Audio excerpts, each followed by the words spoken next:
Les doy la bienvenida a esta clase de herramientas de modelamiento UML. Mi nombre es Gabriel Flores Rosas y a continuación vamos a estudiar UML, que es el lenguaje unificado de modelado. Vamos a ver sus características y además vamos a profundizar algo más en los modelos de clases, de casos de usos y el diagrama de interacción. Comenzamos con UML, que es el lenguaje unificado de modelado. Sabemos que este tipo de modelo recibe el nombre del inglés Unified Modeling Language y es uno de los modelos más utilizados en la actualidad, ya que está basado en el modelamiento orientado a objetos. Este lenguaje permite visualizar, especificar y documentar todas las etapas relacionadas con el desarrollo de software, ya que entrega las herramientas para modelar conceptos como los procesos de negocio y las funciones de un sistema, como también representa ítems concretos de un sistema tales como clases, esquemas y componentes que se pueden reutilizar. Existen 3 diagramas básicos que se utilizan en UML y son los que podemos ver en pantalla. Número 1, el modelo de clases. Número 2, el modelo de casos de usos. Y número 3, el diagrama de interacción. Veamos algunas características de UML. Se puede decir que lo fundamental de una herramienta UML es la capacidad de diagramación y los diferentes tipos de diagramas que soporta la herramienta. La herramienta ideal es aquella que admite el diseño desde inicio a fin, un diseño inverso o rediseño y también un diseño de viceversa, digamos, con esquemas amplios para documentar detalladamente los procesos. UML ofrece 9 diagramas en los cuales podemos modelar sistemas y esto fue definido por Salinas el año 2010. Veamos cada uno de ellos. Número 1, diagramas de casos de uso para modelar los procesos business. Número 2, diagramas de secuencia para modelar el paso de mensajes entre objetos. 3, diagramas de colaboración para modelar interacciones entre objetos. 4, diagramas de estado para modelar el comportamiento de los objetos en el sistema. 5. Diagramas de actividad para modelar el comportamiento de los casos de uso, objetos u operaciones. 6. Diagramas de clases para modelar la estructura estática de las clases en el sistema. 7. Diagramas de objetos para modelar la estructura estática de los objetos en el sistema. 8. Diagramas de componentes para modelar componentes. 9. Diagramas de implementación para modelar la distribución del sistema.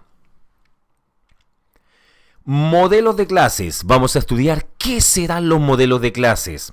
Este modelo también lo llamamos diagrama de clases y sirve para mostrar las relaciones entre las clases que existen en un sistema. La clase es la unidad básica del modelo donde se encapsula toda la información relacionada con un objeto y está compuesta por 3 partes representadas en un rectángulo. Tal como vemos en pantalla, vemos en los rectángulos a la izquierda que tenemos nombre de clase, atributos y operaciones o métodos. A la derecha vemos el ejemplo.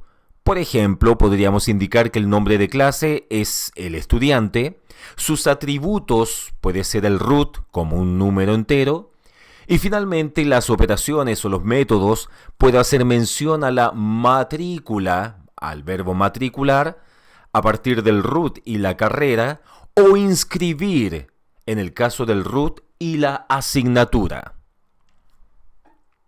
Algunas características del modelo de clases son los siguientes. Número 1, los atributos de una clase pueden ser públicos, privados o protegidos.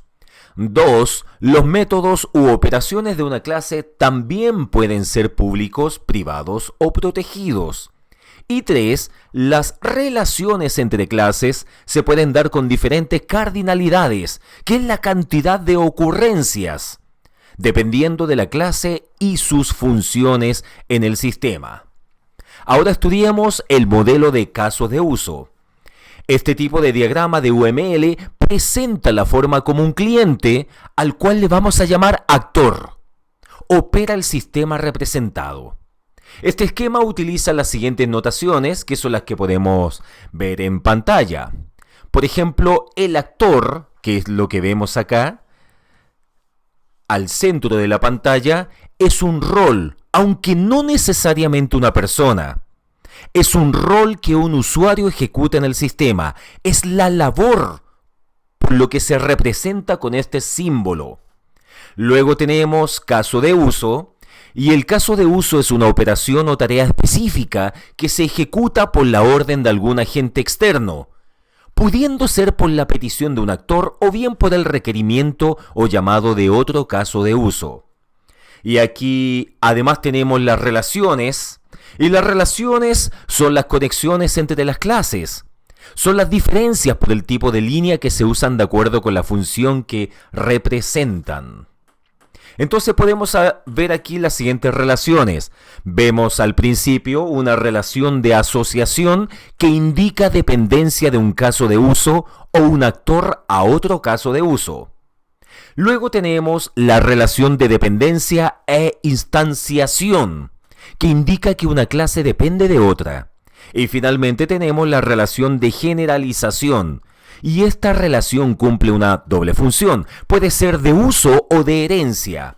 Se utiliza solo en caso de uso y no entre actores. Observamos en el siguiente diagrama que el actor, en este caso, o sea el usuario, hace un pedido de los productos obtenidos en el catálogo, donde el proceso hacer pedido es el que se encarga de registrar los datos del cliente, obtener el producto y validar el medio de pago con el fin de realizar la transacción. Es bastante intuitivo, el diagrama que vemos en pantalla. Finalmente tenemos el diagrama de interacción. Este diagrama es el que representa la manera de cómo un cliente o actor y los objetos o clases se pueden comunicar entre sí por la acción o petición de un evento.